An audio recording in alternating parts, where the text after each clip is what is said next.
bourreau de sa carrière, Michel Platini s'en détourne sur l'Allemagne, les Allemands?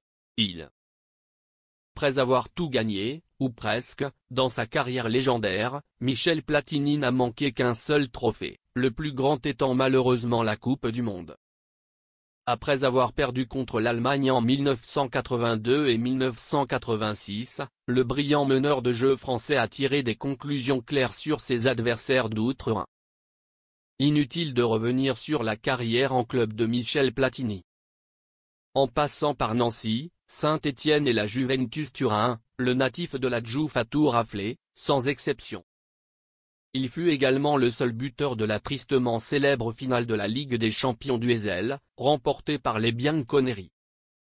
Mais ce qui reste surtout au public, c'est le parcours de Platoche avec l'équipe de France. Après une grave sécheresse dans les années 1960 et 1970, Platini était un leader charismatique qui a été le fer de lance de la renaissance du football français. Le génie du football avec une chaîne autour du cou et un maillot sur le pantalon était non seulement le capitaine de cette équipe de France, mais aussi son image, son âme et son leader. Et avec l'aide de Giresse, Tigana et d'autres, c'est une fois de plus le pays tout entier qui a réalisé ce rêve.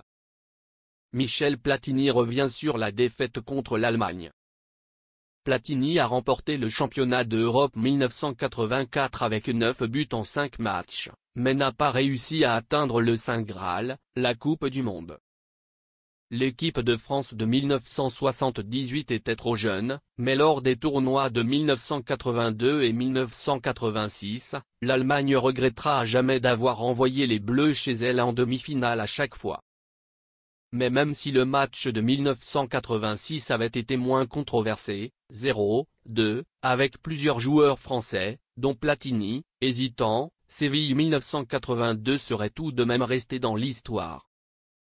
Les Blues ont été victimes d'un vol d'arbitrage incompréhensible après qu'Harald Schumacher ait effectué un tacle intentionnel sur Patrick Battiston, mais ont quand même réussi à prendre une avance de 3-1 dans la prolongation. Quelle est la prochaine étape?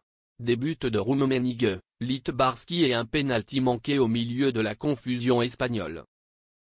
Des années plus tard, Michel Hidalgo a déclaré: « Je n'ai jamais vu un vestiaire comme celui-ci après un match.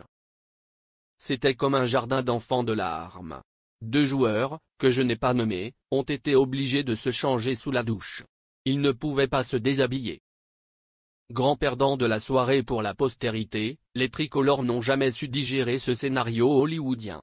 Platini lui-même l'a dit à plusieurs reprises. Aucun film ou pièce de théâtre au monde ne peut transmettre autant d'émotions que le match de Séville. Voici les faits. Malgré le fait que 22 acteurs ont marqué l'histoire lors de cette soirée, ce sont les Allemands qui ont réellement gagné et privé Platoche du plus grand bonheur, comme en 1986.